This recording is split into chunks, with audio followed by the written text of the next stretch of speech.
dumb idiot. Looks like you got yourself a saucy hand. Yeah, I do. Try yourself a Picasso boneless wing. Maybe next. Well,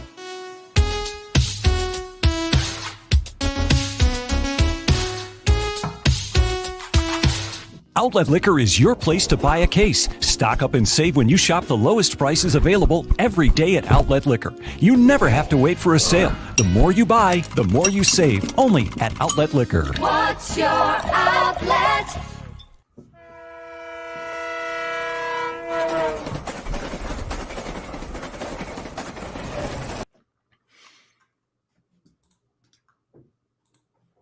folks, welcome into the Crowd Assist Podcast Playoff Edition.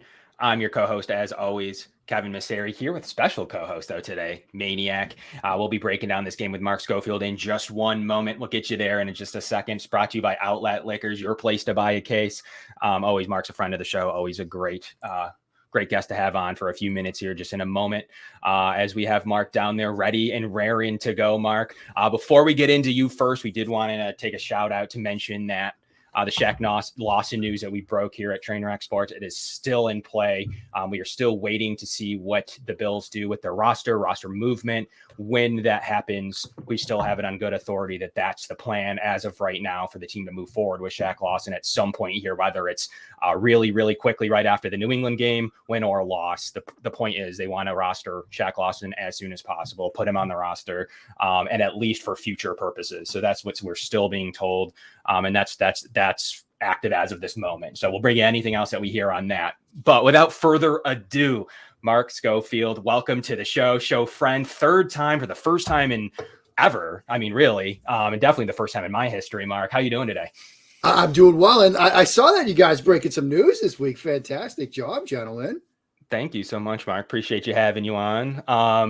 It is something we're proud of here. We take a lot of pride in the ability to be able to get some of that info. So thanks so much for that, Mark. As we dive into the game, though, just as we are on here, I saw some interesting movement by the Patriots, and we'll start there.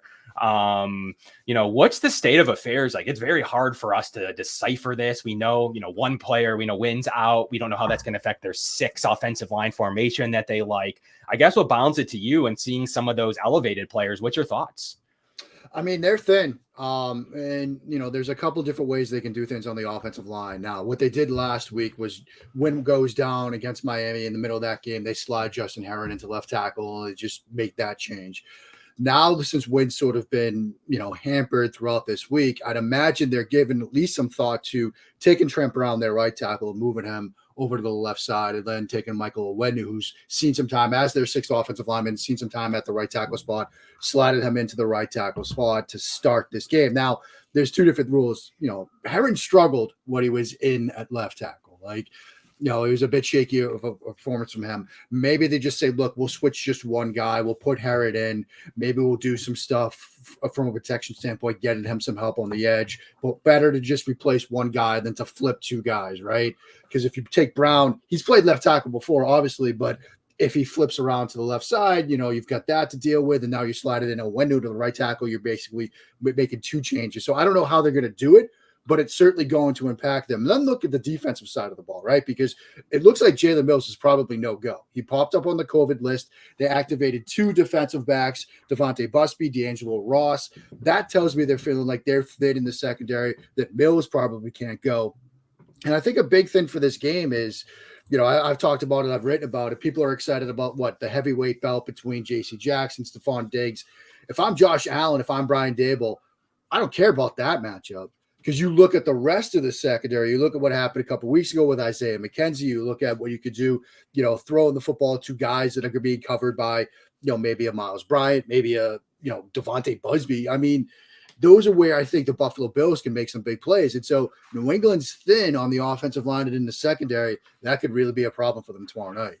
Yeah, I'll tell you what, Mark, I'm sorry, Kevin, I didn't mean to cut you off. I know we just met, but we're going to get right into it here. It worries me that this seems like a triple P, a patchwork Patriots program, because that means one thing to me. I know we were talking, there was a little talk yesterday about Josh Allen and Viagra, but Bill Belichick gets a boner when he can insert some no-name, never heard of guy or patch up some scenario and win a playoff game. So that worries me a little bit, Kev.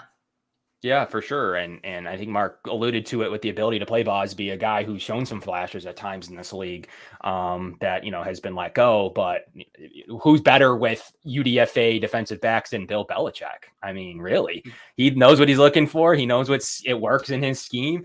What a moment for him to prove himself again against, not severely underdog, but an underdog performance, bringing in backup defensive backs and showing what he can do as a coach. You're right, Maniac. I think that is a worry that he knows what he's looking for, and let's see if it plays off. Do you see Miles Bryant still being the nickel corner, Mark?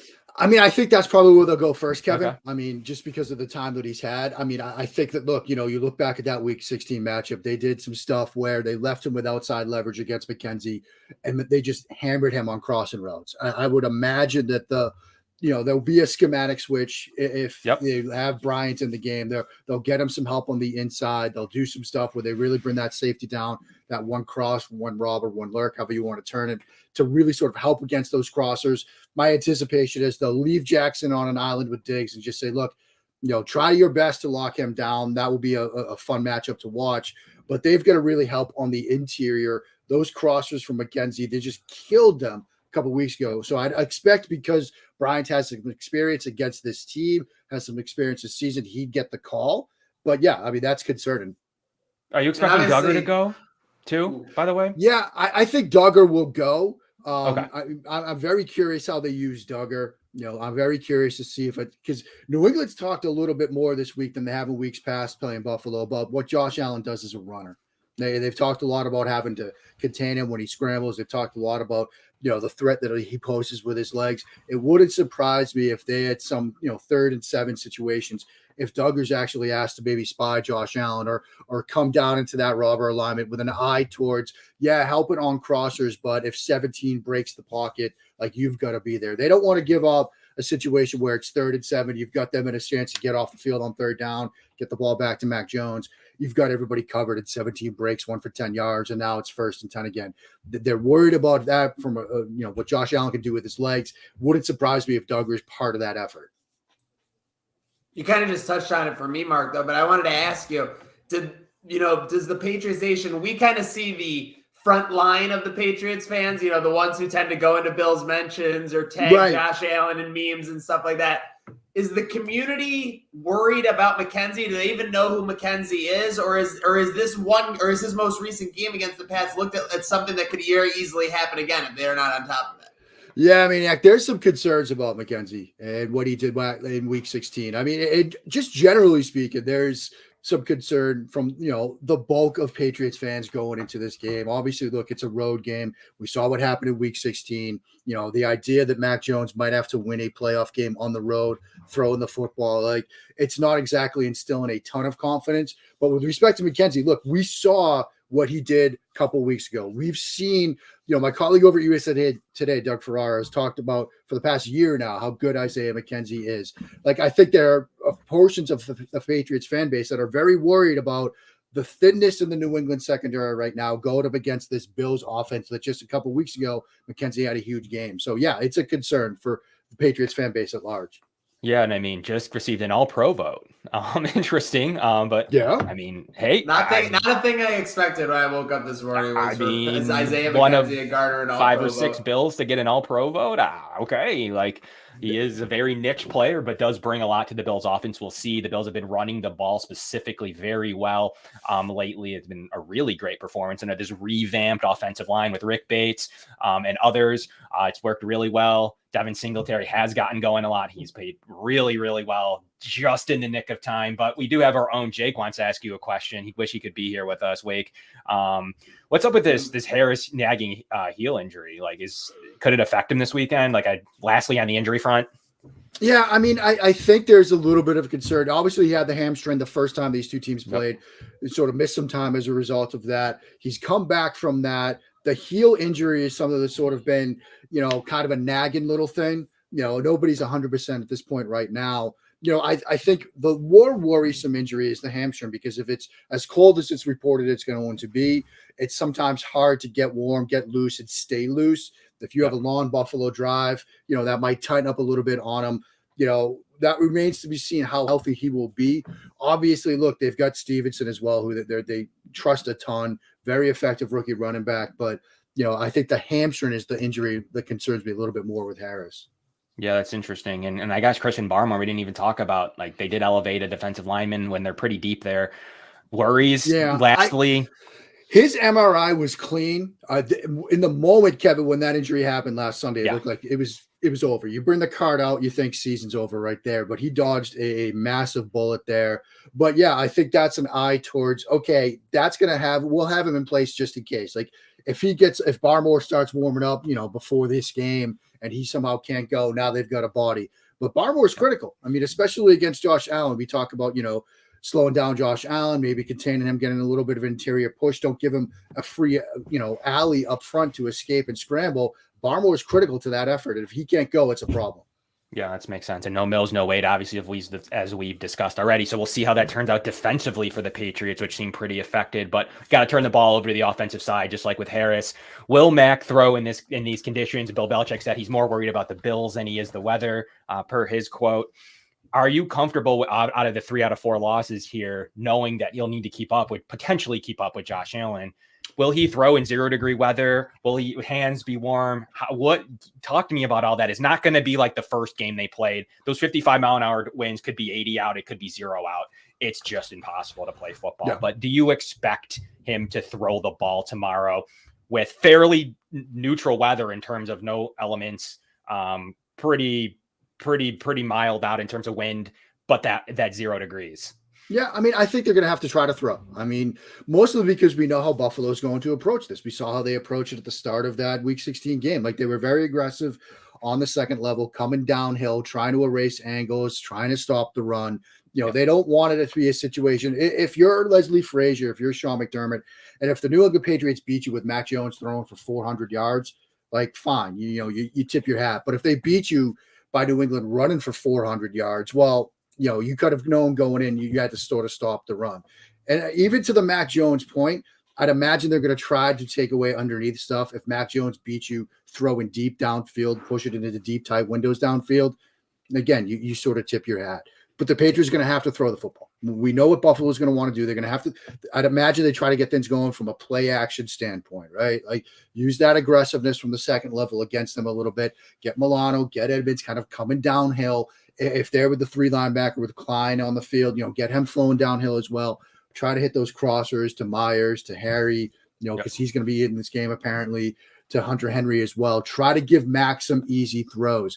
If it comes down to, though, Mac Jones having to throw to win this game, I don't think the majority of Patriots fans are extremely confident in that. We haven't seen it. Maybe we saw it technically against Jacksonville, but that's the Jacksonville Jaguars, a team that was fading down the stretch, although they beat the Indianapolis Colts in Week 15. That's not Buffalo. That they certainly struggled against the Colts. They struggled against Buffalo. They struggled against the Dolphins when they had to throw the ball. Mac had a very bad pick 6 early on their first drive. And so, yeah, if Mac has to throw to win this game, Patriots fans aren't exactly confident. Maybe he will, but we'll see. Yeah, and speaking of which, kind of we're already on those same lines, but in your opinion, just honestly, your analysis, who gains the advantage from freezing temps? Like you've mentioned already, having to sit out there waiting for your drive. Someone might have a long drive. Like, what is your opinion on the weather situation? And who does it favor, based on what you think? Yeah, I mean, if you would ask me that after the first game between these two teams, I would have said definitively it's New England, right? They seemed the more physical team that night, both on the offensive and defensive sides of the ball. It seemed like, look, if you're going to have a situation where you need to have that kind of a physical game, where you need to sort of establish the run and have some ball control drives, like, yeah, that would favor New England. But then you watch the second game between these two teams, and I thought in many ways Buffalo was the more physical team on both sides of the football. And, my good friend Chris Vasseur at Coach Vass on Twitter, former high school defensive coordinator, really smart guy. He told me we were doing a show together. You want to know who the better team is? See who's moving the line of scrimmage. And in the second meeting between these two teams, Buffalo moved the line of scrimmage. If it's a physical game, if it's a game where like the weather starts to sort of take hold and you need somebody to extend the drives, and so you need to impose your will on defensive line or something like that, I think it's more of a push, perhaps advantage Buffalo right now, especially with Barmore banged up, with Wynn out, and you're going to have some different combinations up front on the offensive line. I think with the way these teams are trending right now, this might advantage Buffalo. Yeah, it's interesting. It's an interesting note with how well the Bills have run the ball and how poorly the Patriots have stopped the run lately. I think they're the third worst. I think I saw in yards per play lately, the Bills are top 5 in yards per rush right now. So it's an interesting perspective. I think 5 weeks ago, the Bills fans would have never believed that. And just, I don't know what happened. They figured something out late. They're on a 4-game winning streak. That momentum could be a factor. We did just see Mills is probably out based on him not being activated today. Apparently, according to some beat writers there, that he needed to be at least activated for a chance to test out tomorrow. Didn't happen. So we are going to what we'd already talked about previously in the show. So that is, I guess, a pretty big deal. But I think one that the Patriots and Mark has already talked about in terms of what's there to be expecting there. I mean, to sum this up, Mark, and, we only got you for about 10 more minutes, but keys to the game, though, like that's seriously a point that I think our listeners really want to hear. Right before we get to the keys to the game, I'm sorry. No, go ahead, man. I was waiting to jump the gun there. I have to, because I saw this earlier and I was flabbergasted. I know Mac has had some struggles, and just like you said, Mark, his confidence, not the top it's been all season. In fact, probably pretty close to low, probably matching that week 1 loss. But I was in shock when I saw that this was even a poll. Is this I knew that was parody? Because you got to give me some clarity. Is Brian Hoyer, if this game is 10-0 in the third quarter, is Brian Hoyer coming out that sideline something we can see? I'm throwing a theoretical out there. Yeah, I don't think so, Maniac. I don't think so, but I said this on another show earlier this week. The fact that poll went out tells you the mindset of at least a portion of the New England fans. 22%. Right? That's over 1 in 5. And I get the internet. You give it 10% because of the troll factor and stuff like that. But I was shocked, Mark. I'm sorry, I wasn't bringing it up from a serious point. I was shocked. No, that's a good point. Yeah, no, I mean, but that's a window into where this fan base, or at least a small minority of the fan base, is right now. There is some understandable skepticism about, can Mac Jones win this game? Can Mac Jones do what they need to do?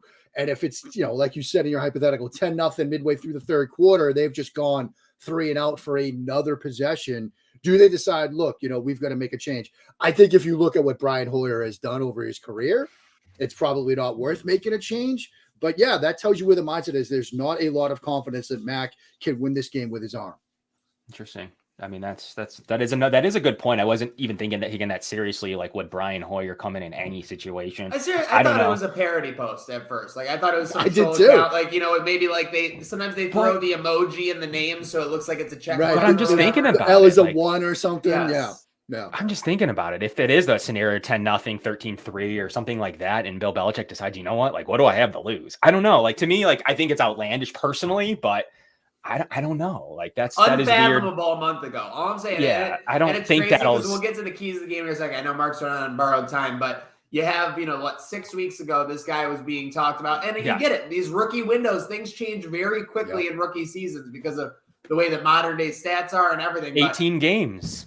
When we were Bills fans, Mark, and we were seeing all the praise this guy was getting and everything, we're like, we want this guy to get some rookie shade on him. And now that it's happening, it's almost like it's too good to be true going into this game. Right. Yeah. And there are a lot of people that have sort of wondered, like, has he hit a rookie wall? And you look at the way he's played down the stretch here, I think there's a case to be made that he has. Yeah, and like I said, not used to 18 games in a season, not used to a lot of that stuff. Now he's playing in multiple below freezing condition games. I mean, things change quickly in the NFL. Even Josh Allen's had to figure it out. Like, we've heard all week about his stats under 32 degrees, but most people don't realize that 32 degrees is with 55-mile-an-hour whipping winds and crazy sideways snow and rain, not just Aaron Rodgers. Yes, it's cold in Green Bay, very cold, totally different. But we are going to see Green Bay-like atmosphere tomorrow with the weather, more like Green Bay than it is like one of those crazy wind, snow Bills games. So that's what I am interested to see what Josh Allen's able to do. But keys to the game, Mark, we got to get you there. What are obviously New England needs to run the ball, but like, what is your opinion defensively? What do they need to do? And then you've already talked about mixing in the pass and needing to throw the ball earlier in the show, but I'm more interested keys to the game defensively with a thin secondary and potentially a little bit of movement on the defensive line.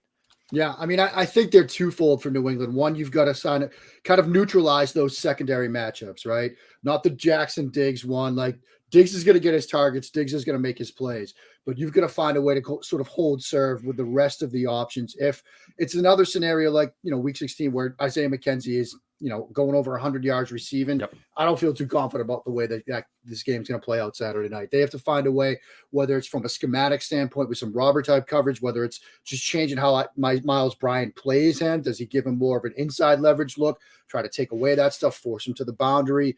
You've got to find a way to sort of neutralize those undercard matchups in the secondary. And you've got to find a way to sort of handle Josh Allen from a run threat standpoint. I really think hearing Matthew Judon and others talk about this week, talk about what he can do with his legs, that scenario I talked about where you've got him in 3rd and long, and then they extend the drive with Allen scrambling. You've done everything else to sort of neutralize his options to throw to, but he runs for a first down. They've got to find a way to sort of tamp that down. Allen poses so many problems for an opposing defense, right? We know what he can do with his arm. We know what he can do with his mind now because he's gotten so much better at reading stuff out and reading coverages.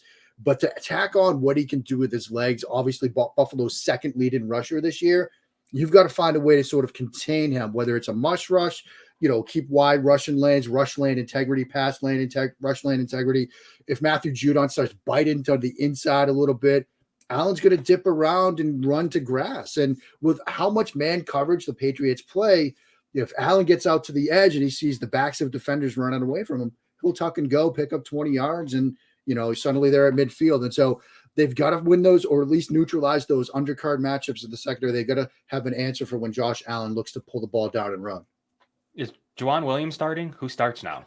He might, yeah. I mean, they're so thin. It might be Williams on the boundary, Bryant on the inside. Like they are so thin right now. It's a concern. And I mean, some of those, like I say, those undercard matchups don't give me the warning fuzzies right now, Kevin.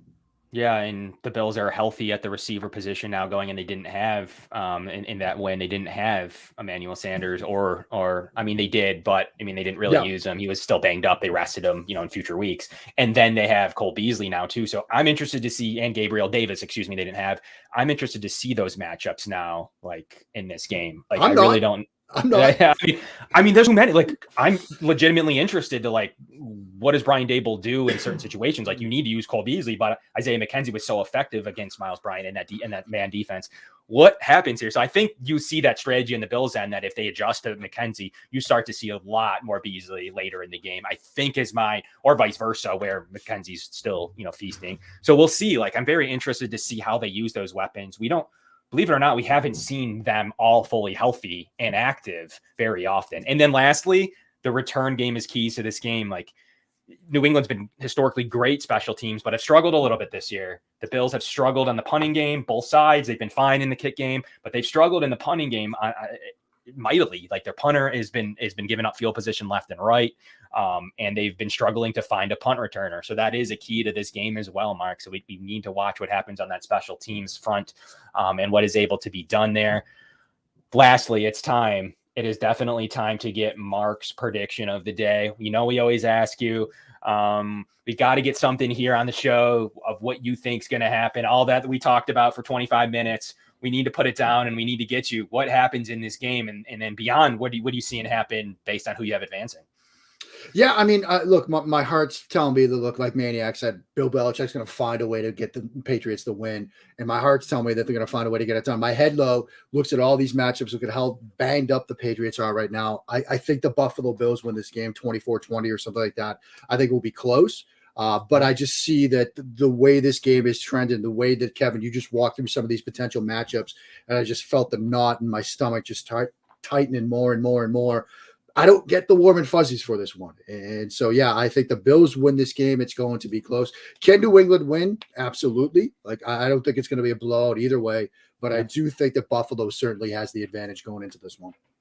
For sure. And a very interesting match that if New England pulled one out and going to Tennessee, which would be most likely a very interesting battle. It would be a Buffalo, Tennessee, Kansas City run. That is an crazy. That's a tough slate. That's a very tough slate. Yeah, they put themselves there instead of maybe getting out a little bit easier than that. And so did the Bills. They have a New England Kansas City and Tennessee. Storylines are very similar, and not as deep, not as rich with history as Belichick and the Chiefs in recent years, but the most recent years. So it sticks out. The Bills put themselves either as a 3 seed, same thing, and instead of getting the 2, they put themselves in a very incredible path of having to beat Belichick, then having to possibly beat Kansas City and Arrowhead again, and then struggling in the last 2 years in Nashville, potentially as the matchups. It's not the easiest path, whereas someone like Cincinnati backed their way into a Raiders game, maybe going to Tennessee first, avoiding Kansas City. I don't know. That 4-5 is looking mighty nice right now for teams that did happen to sit in that, at least on the AFC side of that path. Not being easy, but being a little bit easier to be in that 4-5 matchup. There was a part of me that said in that game, Mark, that I was like, yes, New England has their things, but I really would have liked to lose to the Jets to maybe have that path of the Raiders potentially going on with Indy being knocked out. So there is all that to think about. Mark, thank you so much for being on the show. 3 times is a charm in this. We'll definitely get you in the offseason and next year, as always. But what are you working on this week? Mark, we love our gambling here. Before you go, I want you to put the odds on a New England, by definition, trick play in the first half tomorrow. I think with Mac, I think there's good odds on that, honestly. It's I'd say it's a near absolute. Okay. Absolutely. Right. They've run flea flickers probably like more than I've ever seen a team do over the course of a year. So I think it's almost a guarantee. I'm going to be in person, so I'll be on watch. So I'm not going to let it happen. It's coming, believe me. Mark, what do you have working on? Anything? What are you working on this week? I'm pretty much done for today. I did all the AFC wildcard previews over at USA Today's Touchdown Wire. Get a piece up on Carson Wentz, what went wrong over in Indianapolis, and then I'll just be cranking out stuff once these games get rolling tomorrow. Thank you, Mark. We really appreciate you having on the show. Mark Schofield of Pat's Pulse. Anytime, gentlemen. Yeah, we'll definitely catch you next year, hopefully off of a Bills victory and maybe further. So, Mark, thank you so much for being a friend of the show over the last 3 times, and we'll catch you on the flip side. Thanks so much, man. Thanks, guys. Have a good one. You too. Thanks, Mark. All right, Maniac. It's our time now to kind of finish up the show with our predictions of the day. You'll be at the game. Most of our crew will be there. We kind of already talked about Shaq. We kind of already talked about the matchup itself. You heard from Mark, guys, on everything that's going to happen here today. Maniac, what do you got and why? I had seen the shows you guys have done with Mark, by the way. That's he is just constantly going and just hammering it. That's a challenge. Great guest. And again, shout out to Mark for coming on. I wish I had a better talking point here, Kevin. I really do. But with the wind being limited like it is tomorrow, I think you got to force feed Stephon Diggs early and often. And here's the reason why. You look at the 3 wins over the last 2 years against New England, 107 yards per game. This guy's averaging. And obviously the targets are there. They're in the surplus. But that one loss, and again, the conditions were terrible, but only 7 targets, 4 receptions for 51 yards. You look at it as a matter of fact, when wins and losses are that close in the NFL, simply getting this guy to 100 yards, whether it takes an extra target or 2, almost, astronomically at the NFL level, ups your win percentage. So let's force feed him early and often. Let's get a lead and make Mac Jones play from behind. Yeah, that's true. The Bills are dynamic playing from ahead. They're the best team in the league playing from ahead. One of them. They've won all games by 12 plus points. A stat I like to push out there on Twitter. Chiefs game earlier this year when they had that lead, the Chiefs were under their thumb. It didn't matter what they did. The Bills' pass defense is incredible. The way that they play, they bait you into certain things. Actually, New England played decently last game, believe it or not, from behind. Probably one of the best I've seen a team play from behind against the Bills this season, actually, in general. Kind of keeping putting pressure on the Bills' offense, but that doesn't historically happen against Sean McDermott. If they get behind, they press. Josh Allen presses. Will we see that a little bit tomorrow? I think Josh Allen has a ton to prove. The team's focused from what I've heard inside the locker room from players. So, to me, I just fully believe that the Bills are going to get it done. They're going to have their moments on offense struggling. I do think the defense shows up. And those losses on the New England defense is going to require a lot from the offense. It's going to be a little bit too much on Mac's shoulders. 23-14 is what I have in this one, Maniac, with the Bills. I just think that they're going to strategically play it strong enough to keep them under 26, 27, 28 points. I do think it's going to be in that low 20s. And I just think they're losing the 6th offensive lineman. That's the biggest news out of that. It's not that they're not going to have a starting offensive lineman to play tomorrow. They will. The fact that they're going to have to be creative with that 6-0 line is what the only advantage that they truly had, truthfully, coming into this game. And the Bills' number 1 defense is going to figure it out and keep them to about points in the teens from 13 to 19. I really don't see much more than that, Maniac. What's your final score? Yeah, basically everything said. I look forward to seeing that front of Russo, Phillips, Hughes against that rotating line for New England tomorrow. I got with 5 minutes left, it'll be 24-14. It's going to be a final score of 24-21 Bills. But the Bills will win. They'll go. I actually think we'll see like a 10-0 game. Bills early. They'll come out like shot out of a cannon. Something happens where the game hits a lull in the second quarter. Third quarter, maybe a field goal at a half. Maybe New England gets touchdown at that point to make it like a 13-7 game. Bills score to go up 14-21. Absolutely, Maniac. Well, I totally agree with Maniac's prediction there. That's kind of exactly what I had coming into this thing. And definitely. What the hell just happened? Did we just get Belichicked?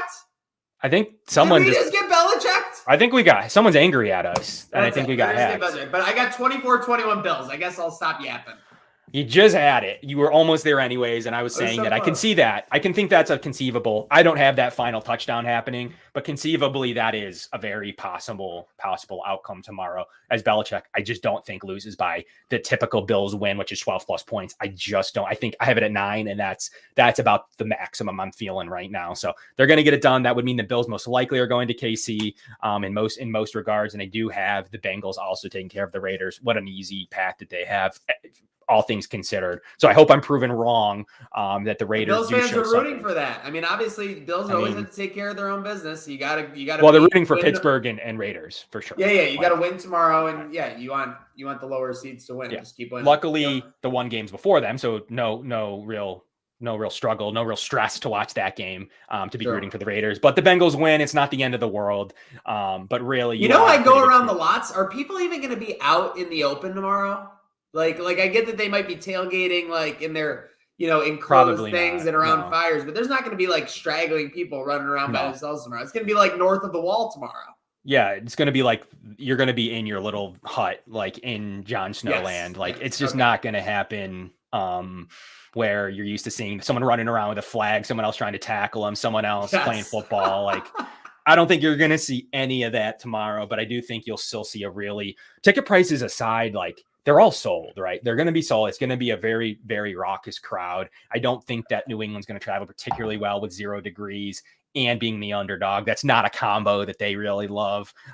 So I'm feeling pretty good about the atmosphere. I'm pretty good about a night game. I'm feeling pretty good about Charles Davis and CBS. So Maniac, what an awesome show. I'm glad to bring on Mark Schofield. We were glad to kind of recap what we still heard on Shaq. And with all things, we'll be back with you early next week, hopefully with some final notes and nuggets and all this kind of stuff. But from the Crowd Assist podcast, from Picasso's Pizza and Outlet Liquor, I'm Kevin Masseri. That's Maniac. And we'll catch you guys shortly. Good night now. Go Bells. It's all part of the equation or what? It is. It definitely is. It all ties in.